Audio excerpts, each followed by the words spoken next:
Captain Mark Corbin was a soldier who had seen it all: wars, battles, victories, and losses. He had fought on many planets and faced countless enemies. He was one of the best in the Earth Defense Force, a title earned through years of relentless combat and sacrifices. After every mission, his name was praised and his reputation grew stronger. But despite his success, Corbin felt an emptiness inside, a weariness that even the rewards of war couldn't fill. This mission had been like the others. It was a mission of liberation, one in a series of battles that Earth was fighting to secure peace in the galaxy. The enemy had taken control of an important space station, and it was up to Corbin and his team to retake it. The battle had been long and hard, but eventually they succeeded. The space station was free once more, and the enemy forces were defeated. As a token of gratitude, the Galactic Council, an organization that ruled over several allied planets, offered Corbin a reward. It was the standard reward for a soldier of his rank, the choice of any woman from the conquered race.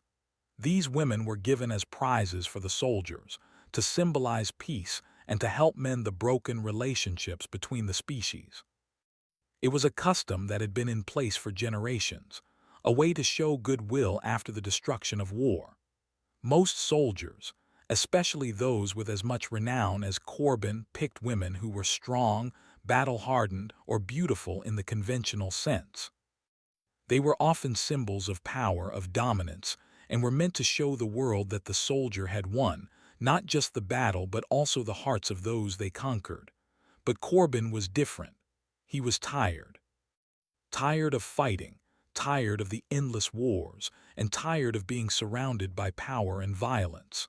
The last thing he wanted was another trophy of war, another strong, resilient woman to add to his collection.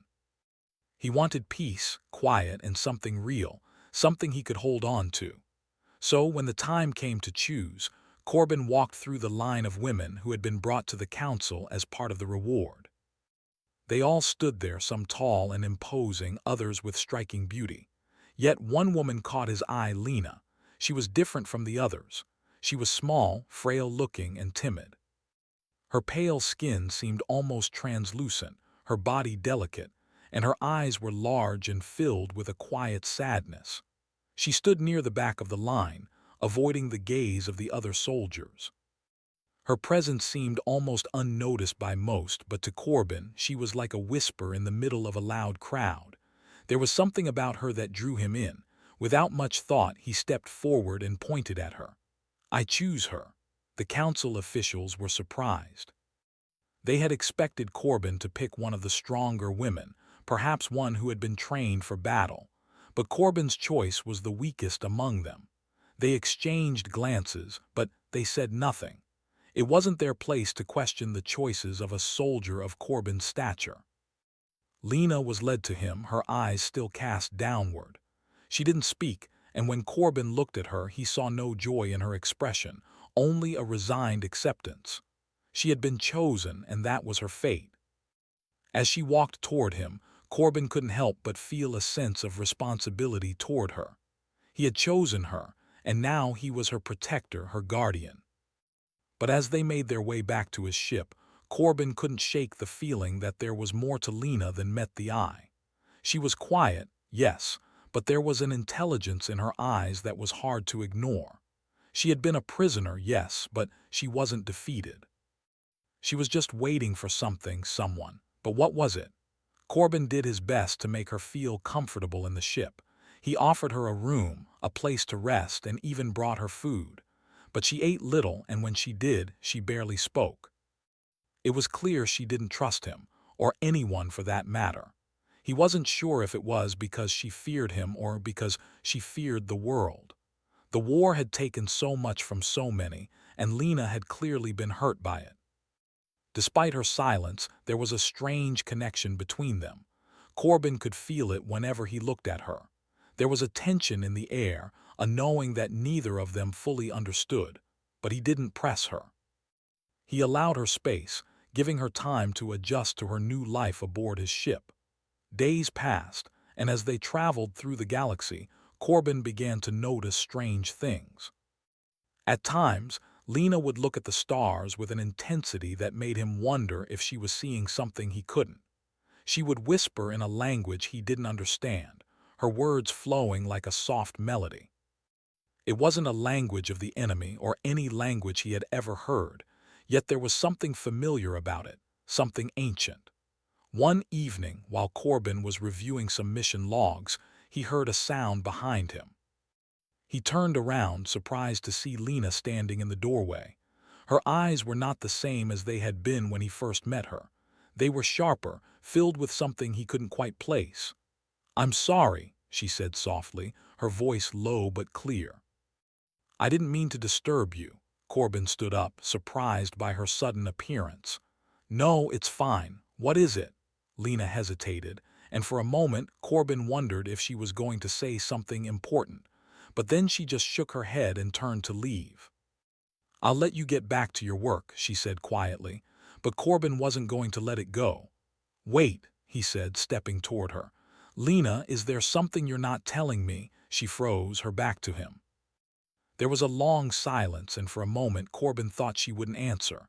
But then slowly she spoke, her voice barely a whisper. "I am not what I appear to be, Captain." The words hung in the air, heavy and full of meaning. Corbin didn't know what to say. He had expected many things, but this wasn't one of them. "What do you mean?" he asked, his voice soft. Lena turned to face him, her eyes locking with his. "I am not just a prisoner. I am not just a weak woman you've chosen to save." Her voice was steady now, filled with something that was far from fear. Corbin was speechless.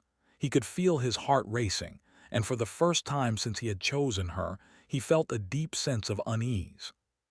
There was so much about Lena that he didn't understand, so much more to her than the quiet, fragile woman he had thought he had rescued. But before he could ask anything more, she turned and walked away, leaving him standing there, confused and uncertain about the woman who had become his reward. The mystery of Lena had just begun, and Corbin had no idea how much deeper it would go. Days passed in silence after Lena's cryptic words. Captain Mark Corbin couldn't stop thinking about what she had said. "I am not what I appear to be." What did that mean? Was she simply confused, or was there more to her? He couldn't ignore the feeling that something deep inside her was hiding, something important. He tried to give her space, respecting her silence, but it was hard not to watch her.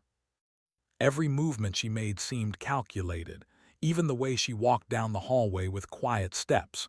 He had seen soldiers with the same grace, the same careful attention to their surroundings. But Lena wasn't a soldier. Or was she? Corbin had always trusted his instincts. They had kept him alive in countless battles, and now they were telling him there was more to Lena than met the eye. Every time she looked at the stars, her eyes seemed to glow with an understanding that went beyond the ordinary. She wasn't just a victim of war. She had seen things, experienced things that Corbin couldn't even begin to imagine. He decided to confront her again. This time, he was determined to get some answers. He found her in the observation room, staring out at the black expanse of space.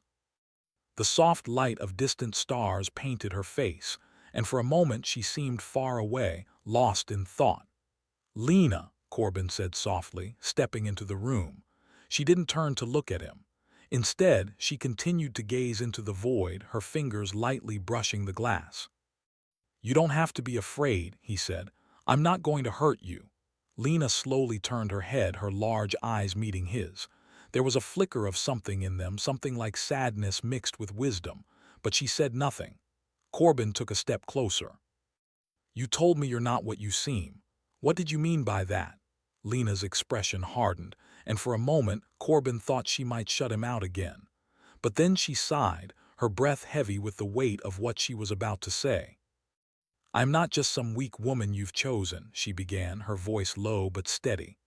"I was once someone powerful, a princess, a ruler of my people. My race was ancient, older than many of the species you know.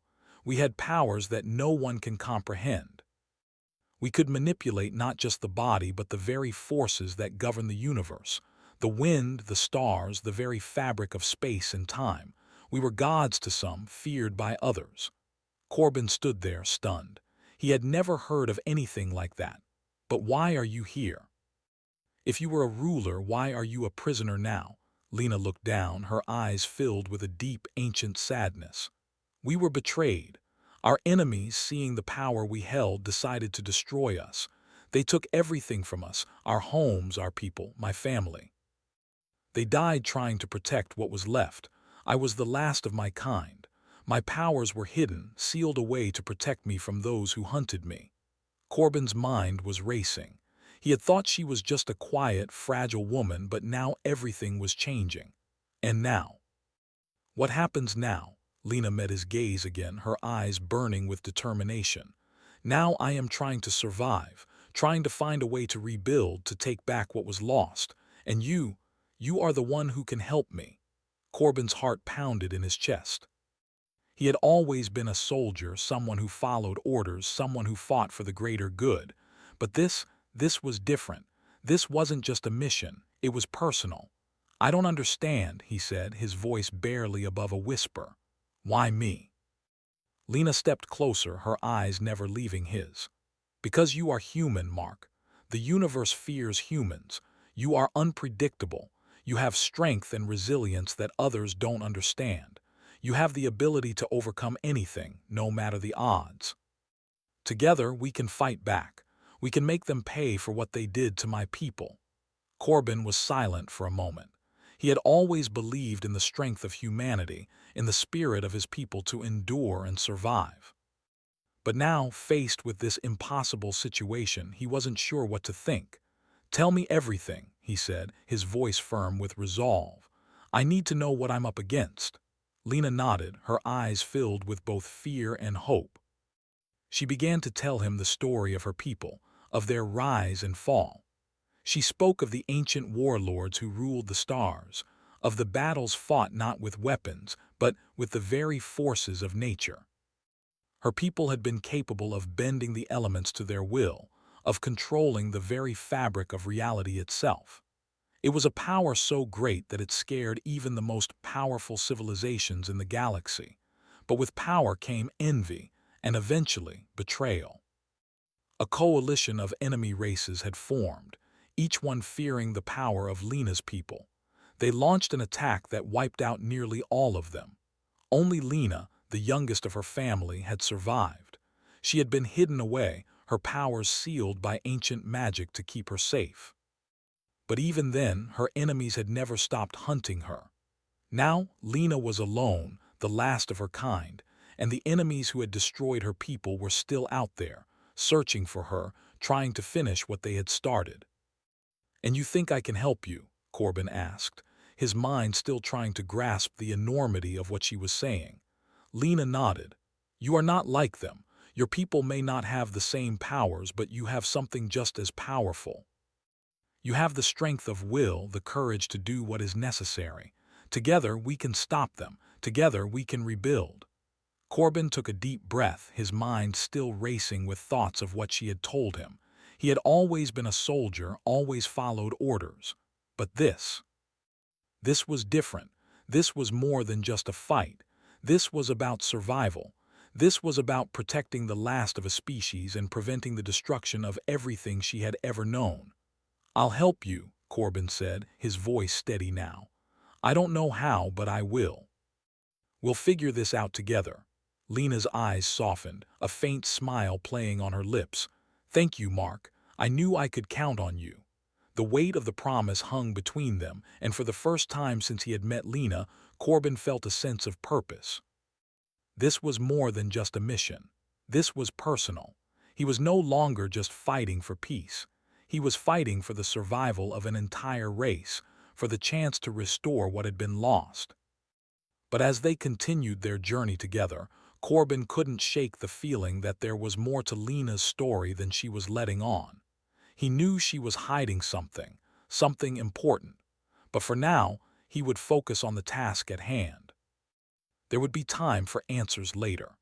As they left the observation room and made their way back to the command deck, Corbin glanced at Lena one last time. She was no longer the fragile woman he had chosen as a reward. She was something more, something far more dangerous and powerful than he could have ever imagined. And together, they would take on whatever the universe threw their way.